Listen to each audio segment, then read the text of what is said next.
करण करण आपके लेफ्ट में जी पूछिए आप अपना। हाँ करण जी, फ्यूचर में अगर आपको आपका प्यार मिलता है तो आप उस प्यार के लिए मरेंगे या लड़ेंगे? देखिए ये कैसी उम्र है मेरी, ना मरने की ना लड़ने की। ये मेरी जीने की उम्र है और मैं बस जीऊँगा। और अभी प्यार के लिए लड़ने के लिए वो एनर्जी नहीं है। वो अभी हो गया जो होना था। अभी आ जाए तो very good, I welcome it with open arms. नहीं आए तो केबीसी की तरह मेरे भी 4 ऑप्शंस हैं। आई विश कि आएगा। Thank you so much. Neetu Singh Dainik Bhaskar से यहाँ पे। पहले तो आप सबको शुभकामनाएं। ट्रेलर बहुत अच्छा है, धड़कता हुआ ट्रेलर है, इंटेंस लव स्टोरी है। टीम को पहले शुभकामनाएं। सबसे पहला सवाल मैं करण आपसे जानना चाहूँगी। आपने कहा अभी आप 53 के हैं, लेकिन वो कॉलेज बॉय वाले लुक में आप लग रहे हैं। एज आपकी रिवर्स जा रही है, 53 तो लग नहीं रहे आप। उसका राज पहले बताइएगा। और देखिए राज क्या, मैं कल ही पढ़ रहा था इंटरनेट पे, लोगों ने तो मुझे मार ही डाला था। उन्होंने कहा कि ये क्या हो गया है, कौन सी बीमारी पाल रहा है ये करण जौहर। तो मैं सबसे कहना चाहता हूँ मेरी सेहत बिल्कुल ठीक है, मैं बहुत खुश हूँ। In fact I never felt lighter on my feet. वज़न कम होने का एक ही कारण है, दूसरे कारण है कि बहुत चीज़ें मैंने अडॉप्ट किए हैं to change my wellness in my life. तो मैं ज़िंदा हूँ और ज़िंदा रहूँगा। पहले मैं नेटिजन्स जो कह रहे हैं, तो नेटिजन्स से मैं कहना चाहूँगा कि मैं बहुत साल जीना चाहता हूँ, स्पेसिफिकली मेरे बच्चों के लिए। एंड ऑफ कोर्स ये सारे मेरे बच्चे ही हैं और सबके लिए, और बहुत सारी कहानियाँ मेरे अंदर बाकी है, बहुत सारी कहानियाँ दर्शानी है। तो thank you for that compliment ma'am, it means a lot to me, क्योंकि आई एम 53 और अभी भी सिंगल हूँ, तो शायद आपका कॉम्प्लीमेंट लोग सुन लें। 53 नहीं 35 लग रहा है, उससे भी कम। अरे वाह, आप basically you are my favourite person in the whole world today basically. Hi everyone, I absolutely loved the trailer. I'm Amrita and there were certain parts of it that I could relate to, and I have goosebumps because I wouldn't go into the details of why I could relate to the movie, but I feel like I have a connect. And so congratulations to all of you. Thank you. All right. So my question to Karan sir would be, in today's day and age, the meaning of love has changed. It's all about instant gratification, being on dating apps, and as you know, the Gen Zs, you hang out with a lot of them. How do you want to look at Dhadak? What should they take away from the movie? Like you said, that these kind of issues happen around us all the time. Sometimes we choose to turn a blind eye, sometimes we fight. So if you could talk about that. You know, my observation about this generation actually is quite different from the perception of people who are boomers or who are even millennials. When they talk about Gen Z, you'll be surprised how intense this generation is about love.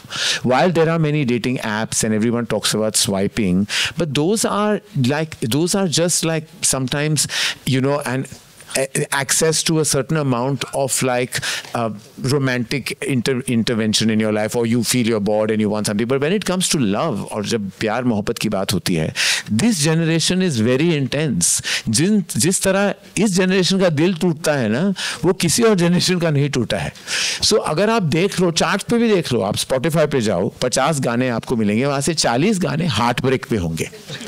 सब heart break के गाने सुनते हैं, सबका दिल टूटता है और उसी में उनको कभी कभी खुशी भी मिल जाती है. Because I want to tell you, there's nothing more beautiful than the ache of the heart. While it breaks you, it also solidifies you in many ways. तो जब मैं धड़क बना रहा था, मुझे ऐसी प्रेम कहानियों में बहुत इंटरेस्ट होती है जहाँ दिल टूटते हैं. मेरी हर कहानी में जब मैंने जो दर्शाया है, वो एक चन्ना मेरे मोमेंट आया ही है, क्योंकि दिल का टूटना ना बहुत खूबसूरत होता है. गूंज उसकी बहुत बहुत ऊंची होती है, लेकिन खूबसूरत ज़रूर होता है. ऐसा ऐसा कोई आशिक नहीं है जो नहीं चाहता कि उसका दिल टूटे, because somewhere it is therapeutic as well. I love intense love stories, I love heartbreak, and I love when you emerge from that heartbreak and that love is gratified. क्योंकि जब आपका दिल टूटता है और फिर जुड़ जाता है ना, उसकी फीलिंग जो सबसे ज़्यादा स्पेशल होती है. धड़क is an intense love story. It is about the two characters who fight for their love. They go through a separation, there is heartbreak, but love wins at the end. And who doesn't want love to win? Because love absolutely can win any battle, and love is the only solution. I believe in love, and I said just now कि मैं single हूँ, लेकिन आज भी मेरी यही इच्छा है कि प्रेम कहानी मेरी जिंदगी में आए. वो आती ही नहीं है, पता नहीं क्यों. इसीलिए वाइकेरियसली मैं फिल्मों के द्वारा, मैं उस मीडियम के द्वारा मैं एक्चुअली प्रेम दिखाता हूँ, क्योंकि कहीं ना कहीं मुझे लगता है कि वो हमारी जो मेरी अधूरी इश्क वाली कहानी है वो सिनेमा द्वारा पूरी हो रही है. तो धड़क में भी एंड में मुझे लगा कि यार मुझे भी प्यार हो जाए, मेरा भी दिल टूटे फिर जुड़ जाए, और शायद मेरी प्रेम कहानी धड़क 3 हो जाए. Karan, lovely. Wish you all the best for that. करण जी, हाय करण जी. मुझे क्यों लग रहा है कि ये मेरी सिंगल स्टेटस के बारे में ज्यादा है और धड़क के बारे में कम. कब मेरी प्रेम कहानी के बारे में हो गई मुझे पता नहीं, but I am very happy. Hi, Tripti. Towards your this side. Hi. Hi, Amrita. So, Siddharth, hi. So, you know, आपने कहा कि मैंने काफ़ी urban फिल्में की है, or the characters that you've played. But you know, I'm going back to a couple of years back where I saw you play a character. There were in a web series, if I can name it, it was Inside Edge, where you played Prashant Kanodia, and there was a similar, you know, theme there, and again I connected back a lot to the character and the storytelling.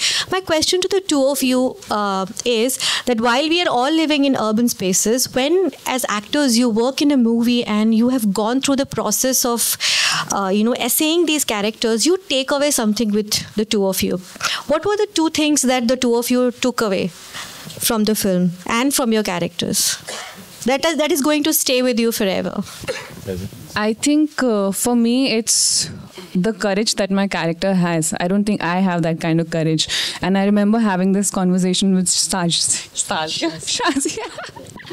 First day of when she narrated the film to me, and I told her that, you know, she's a very very fearless person. She's someone who speaks her truth even when it's difficult, and I don't think I have that as Tripti. And I told her that I wish to learn this from her, and I'm glad that I did. I did learn it from Vidhi, because when I finished the film, I could see a change in me, and she could see a change in me, hopefully. I did. Hi, this question is for Siddhant and Tripti. Sorry, मैंने बताया नहीं अभी. I'm sorry. Something which I learned from this one. See, as you mentioned, Prashant Kanodia. That was, I mean, even kind of addressing the same theme, but character-wise, very different, because he was a rookie. He was a noob who doesn't, goes through a certain things, and then finally, eventually, doesn't know how to control the rage or whatever happens. If you guys have seen the first season, in this one, I think resilience is something which I learned, जिसको आत्मशक्ति कहते हैं. ये जो अंदरूनी जो शक्ति होती है ना, जो कि मैं अपनी जगह से हिलूंगा नहीं. आप धक्का देते जाइए. कुछ लोग होते हैं जो पीछे हट जाते हैं, कुछ लोग जो होते हैं वो रिएक्ट कर देते हैं. लेकिन ये जो रेजिलियंस है, ये जो दृढ़ निश्चय जो जिसे कहते हैं, उस जगह पे खड़ा होना, और ये मेरी जगह है और मैं कुछ ज़्यादा नहीं मांग रहा हूँ, ना मैं कहीं आपसे कुछ मांग रहा हूँ, मुझे बस मेरी जगह चाहिए. ये जो चीज़ है, ये कैरेक्टर से मुझे सीखने को भी मिली, और कहीं ना कहीं मैं पहले से ही रेजोनेट भी करता हूँ, क्योंकि अपनी जगह बनाने के लिए अपनी जगह छोड़नी नहीं होती है. बहुत धक्के होंगे, बहुत सारी चीज़ होंगी, तो वो मेरी जर्नी कहीं ना कहीं रही है, जिससे थोड़ा सा मैंने रेजोनेट किया. और जब मैंने ये कैरेक्टर प्ले किया तो मुझे रियलाइज़ हुआ कि यार मैं सिर्फ 5%, 5% था उसका। ये तो बहुत ही ज़्यादा स्ट्रॉन्ग कैरेक्टर है यार, ये तो हिल ही नहीं रहा है, अड़ा हुआ है, और सहन शक्ति जिसे कहते हैं, जो कि आई थिंक आज के ज़माने में कहीं ना कहीं कम होती जा रही है। लोग सहते नहीं हैं, लोग सेंसिटिव होते हैं, कुछ भी कहें किसी को तो लोग बुरा मान जाते हैं या रिएक्ट कर देते हैं। लेकिन ये कैरेक्टर इस ज़माने में मुझे ऐसा लगा कि यार ये कुछ ये एक शक्ति थी जो हम भूल गए थे, जो सहने की होती है, सहना लेकिन अपनी जगह से नहीं हिलना।